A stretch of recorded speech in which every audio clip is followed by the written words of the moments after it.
passer du mieux au pire.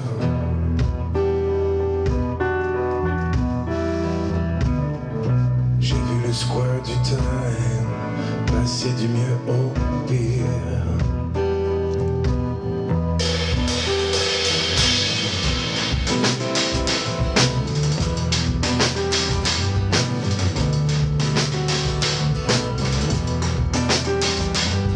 Bonjour, de toute façon, d'abord. Tu parlais tout à l'heure justement de cet esprit d'équipe, de clan, je dirais, mais en tous les cas de travail collaboratif. Et là, a priori, tu viens en quelque sorte de l'exprimer. C'est donc quelque chose qui est beaucoup plus fondamental que dans d'autres groupes. Comment ça se passe? Ben, je pense que c'est plutôt rare d'avoir des groupes qui travaillent la chanson.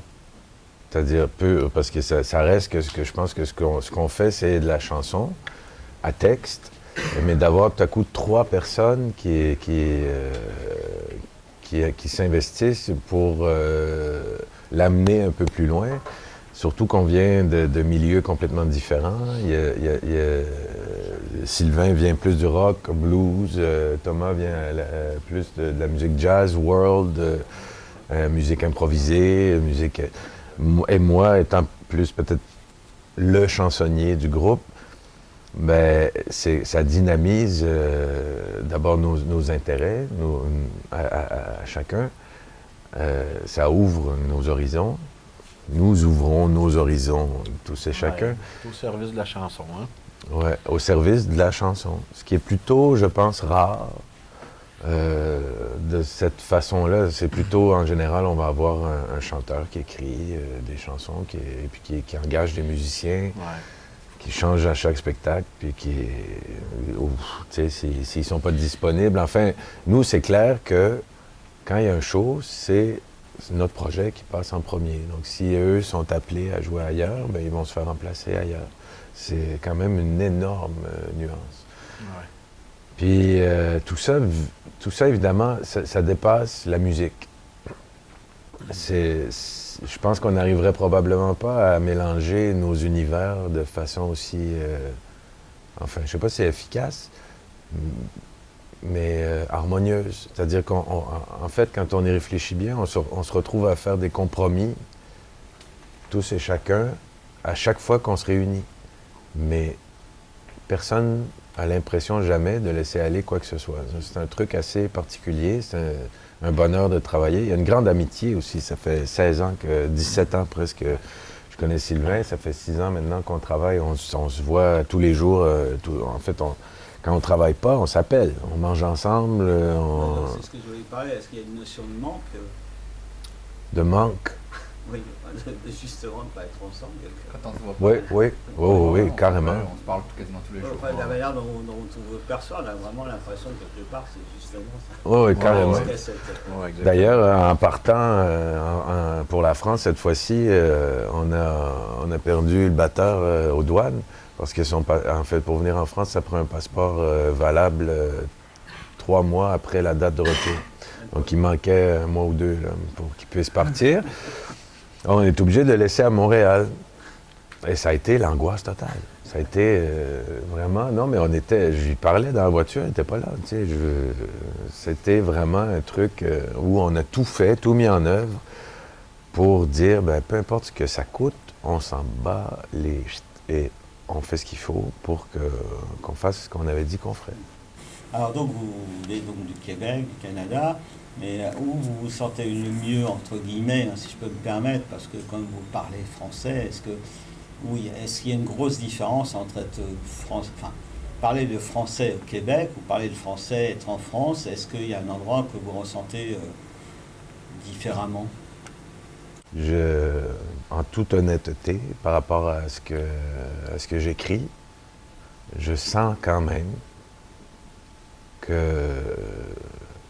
c'est plus facilement absorbé ici que chez moi. Et surtout dans un français normatif, international, qui est pas nécessairement la langue de chez nous, qui est plus une langue internationale, en fait, francophone internationale. Et ça, c'est pas un truc nécessairement chez moi qui est c'est pas que c'est pas apprécié, mais c'est pas compris de façon aussi naturelle. Ça s'adresse peut-être plus à un public vraiment ciblé qui lui, s'est intéressé à la chanson française ou qui a une autre culture ou qui a une autre... Ça peut, chez nous, je peux avoir l'air prétentieux, en fait, même de bien écrire ou de bien parler. Oui, je comprends bien, c'est pour ça que je posais la question. Alors là, donc, on vous parlait donc d'un album sans-abri, enfin le titre de cet album c'est Sans-abri. C'est quelle sorte de sans-abri parlez-vous? Toutes les sortes. Comme nous autres. Hein? Oui, un peu comme nous.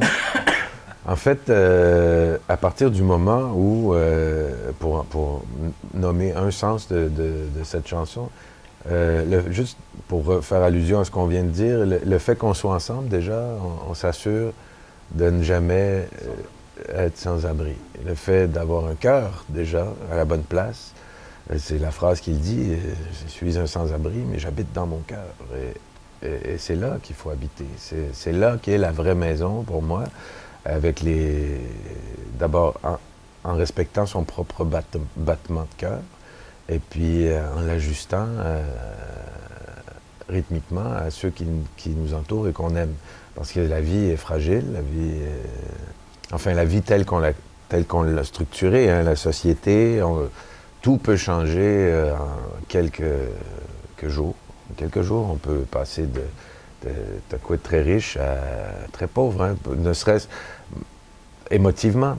L'émotion peut détruire quelqu'un, peut lui faire tout perdre. Combien de mecs on voit dans la rue, avec qui, si on s'attarde un peu pour discuter avec eux, finalement, on s'aperçoit que c'était des architectes qui, un jour, sont rentrés chez eux et la femme était partie parce qu'ils travaillaient trop et qui n'ont juste pas été capables de l'accepter, qui se sont aperçus à ce moment-là, en fait, qu'ils ne vivaient pas dans leur cœur avant et qui ont dérapé à partir de ce jour-là. Et ça peut arriver. Moi, c'est un truc qui m'habite depuis toujours. Cette espèce d'hyper-conscience de la chance qu'on a à chaque fois qu'on a ne serait-ce qu'un toit. Alors, est-ce qu'on pourrait dire que vous racontez des histoires ou vous êtes des passeurs d'histoires? On est des passeurs de réflexion. D'émotion. Et d'émotion. Même si les chansons se doivent d'avoir un titre, il y a toujours une phrase qu'on pourrait prendre dans une pour la mettre dans l'autre.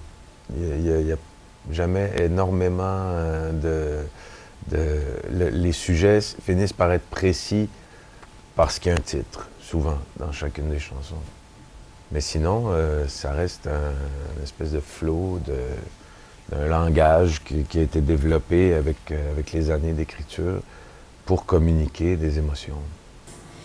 J'ai l'impression que vous êtes plus humain encore, enfin, si on peut dire ainsi, dans cet album, que vous êtes plus relâché aussi quelque part. Enfin, je ne sais pas, je vous ai senti plus encore dedans que vous y étiez d'habitude. Ouais.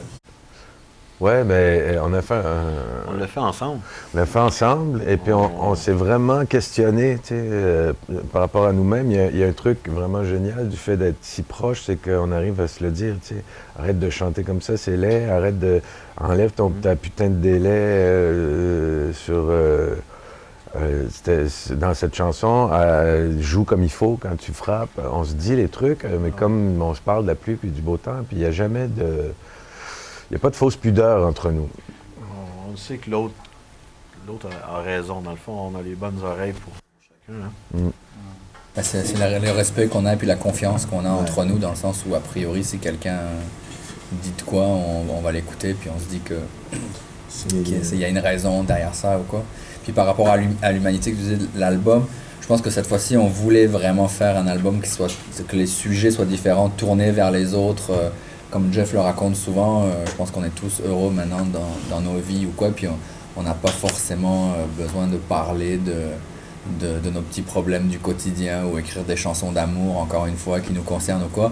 C'est pour ça que l'idée, c'était d'écrire une chanson sur le Darfour, sur la schizophrénie, des choses qui, a priori, ne nous touchent pas directement, mais des choses dont on est un peu, qu'on trouve un peu aberrant dans la société ou dans des choses comme ça, et puis que c'est ça, juste poser un constat, de dire il y a des choses comme ça, puis de faire passer, c'est même pas un message, c'est plus un constat en fait, puis idéalement on aimerait ça que les gens y réfléchissent, mais on n'impose rien, mais nous en tout cas c'est des choses qui nous font réfléchir, donc on se dit qu'il y a peut-être des gens qui vont vouloir réfléchir aussi là-dessus.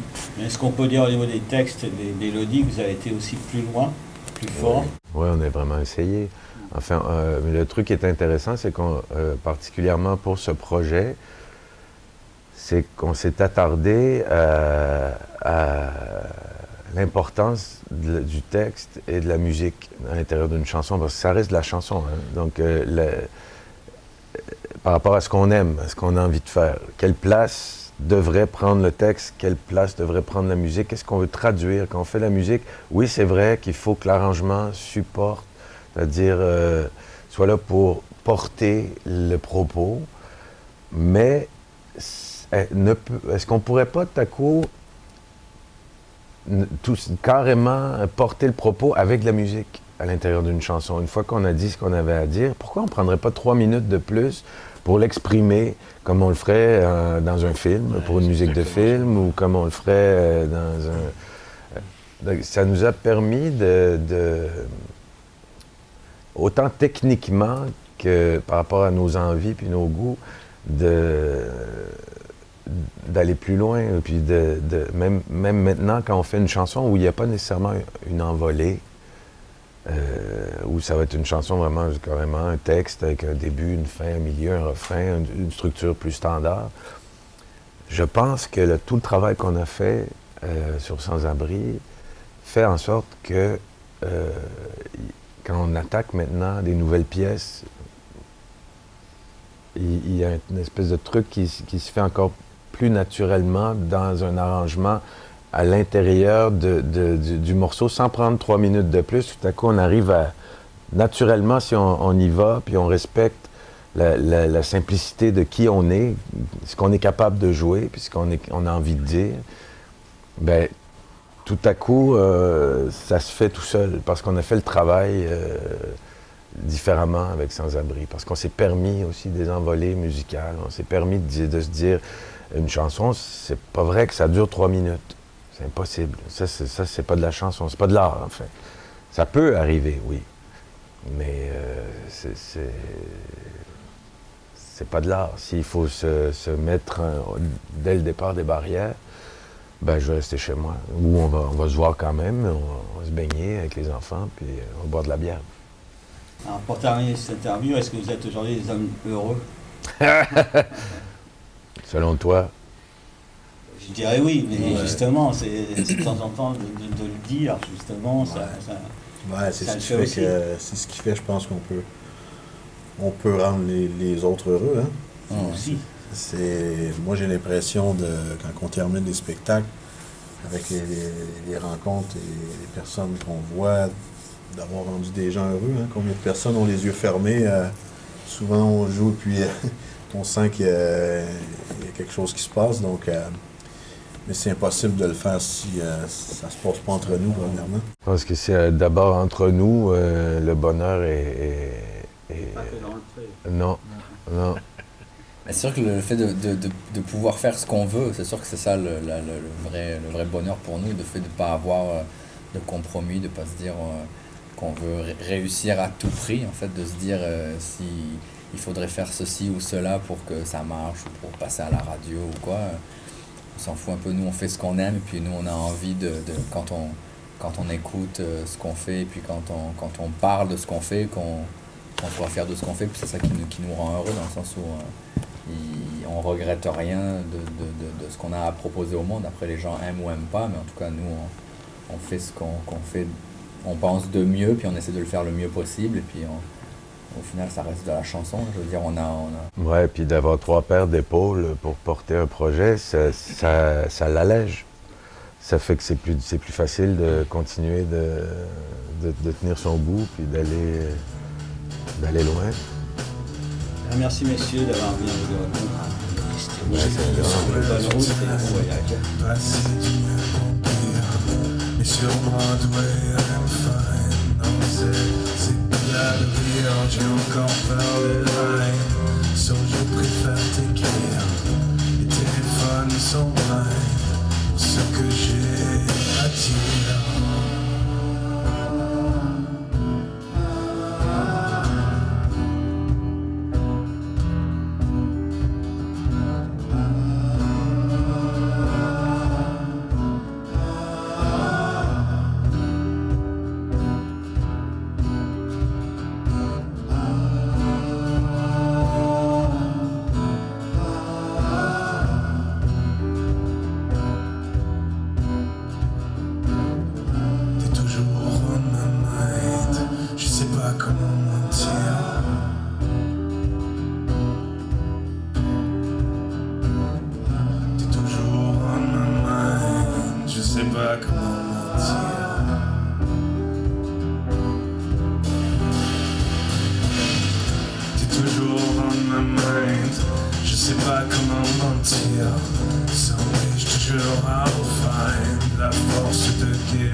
Merci.